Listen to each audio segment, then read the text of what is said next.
Hello friends, आज हम बात करेंगे निमोनिया के बारे में।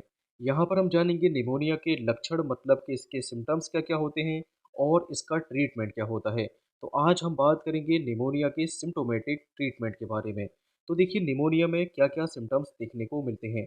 यहाँ पर तेज बुखार, खाँसी, कभी-कभी देखिए कफ के साथ खाँसी, सांस का फूलना, चेस्ट पेन मतलब कि छाती में दर्द, यहाँ पर पेशेंट को थकान, कमज़ोरी, वीकनेस, तेज़ साँसें जनरली बच्चों में देखने को मिलती हैं, ऑक्सीजन की कमी होना, सीवियर केस में देखिए एसपीओ2 का लेवल डिक्रीज़ हो जाता है, कम हो जाता है और यहाँ पर कभी-कभी उल्टी या दस्त भी देखने को मिलते हैं। तो ये थे देखिए निमोनिया के सिम्पटम्स।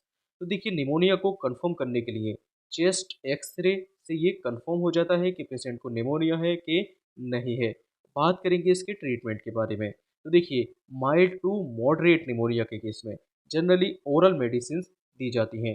तो माइल्ड और मॉडरेट निमोनिया के केस में पेशेंट को एडमिट करने की ज़रूरत नहीं होती है। तो बात कर लेते हैं यहाँ पर देखिए कौन-कौन सी एंटीबायोटिक्स मेडिसिन्स दी जाती हैं।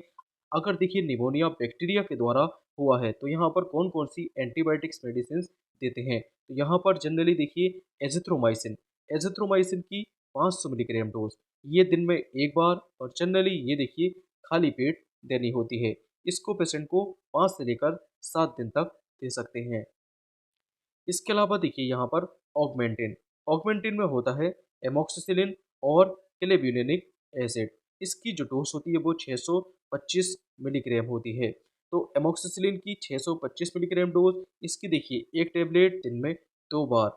तो देखिए इसकी बीडी डोज़ दिन में देते हैं। ये भी देखिए 7 से लेकर 10 दिन तक दी जा सकती है। एज़िथ्रोमाइसिन या ऑगमेंटिन में कोई एक एंटीबायोटिक्स पेशेंट को प्रिस्क्राइब कर सकते हैं। इसके अलावा अगर देखिए पेशेंट को बुखार और दर्द है तो यहाँ पर पैरासिटामोल का यूज़ कर सकते हैं। तो यहाँ पर देखिए पैरासिटामोल की बीडी या टीडीएस डोज़ दे सकते हैं। तो पैरासिटामोल की 500 या 650 मिलीग्राम डोज़ दिन में 2 बार या 3 बार तक दे सकते हैं। इसके अलावा यहाँ पर देखिए मोंटिलुकास प्लस लेवोसिट्रिजिन जो कि एक एंटी एलर्जिक मेडिसिन्स होती हैं। तो ये देखिए मोंटेक एलसी या मोंटिलुकास इसको भी पेशेंट को प्रिस्क्राइब कर सकते हैं। इसकी देखिए 1 टैबलेट रात में मतलब कि एचएस और इसको देखिए 3 से लेकर 5 दिन या 5 से लेकर 7 दिन तक दे सकते हैं।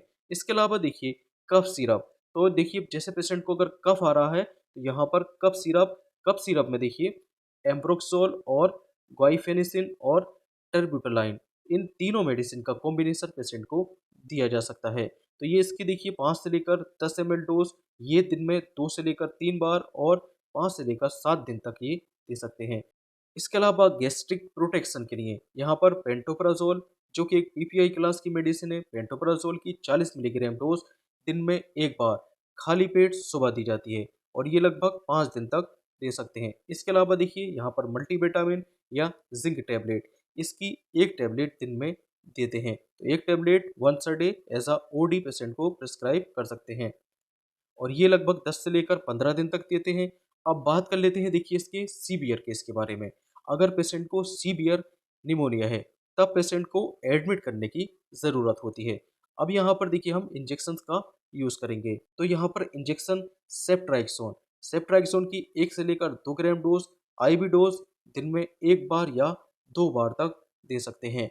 तो पेशेंट की सिचुएशन के अकॉर्डिंग इसकी ओडी या बीडी डोज़ और 7 से लेकर 10 दिन तक इसको प्रिस्क्राइब कर सकते हैं।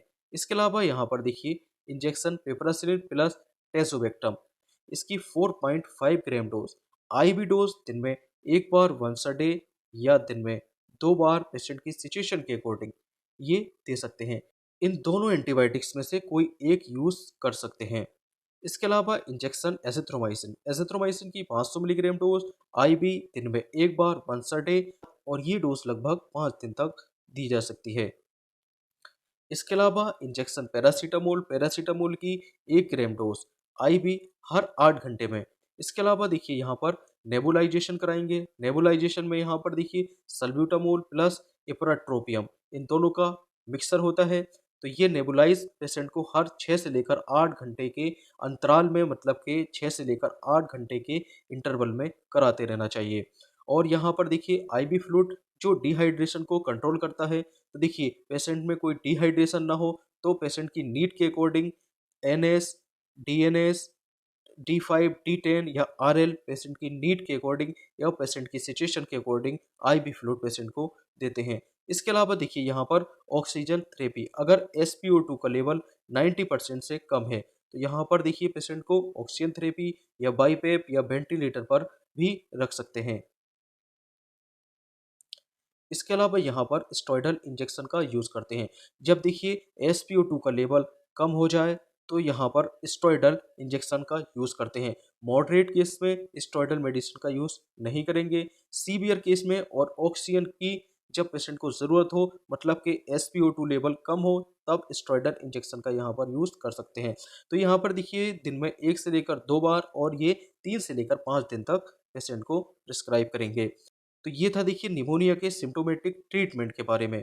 अगर इसी तरीके की आपको जानकारी चाहिए मेडिसिन से रिलेटेड, डिजीज़ से रिलेटेड, इंजेक्शन, टैबलेट्स, कैप्सूल और अल्ट्रासाउंड, ईसीजी और इसके अलावा टेस्ट कब कौन-सा टेस्ट कराया जाता है, तो आप मेरी बुक भी खरीद सकते हैं। Okay, thank you.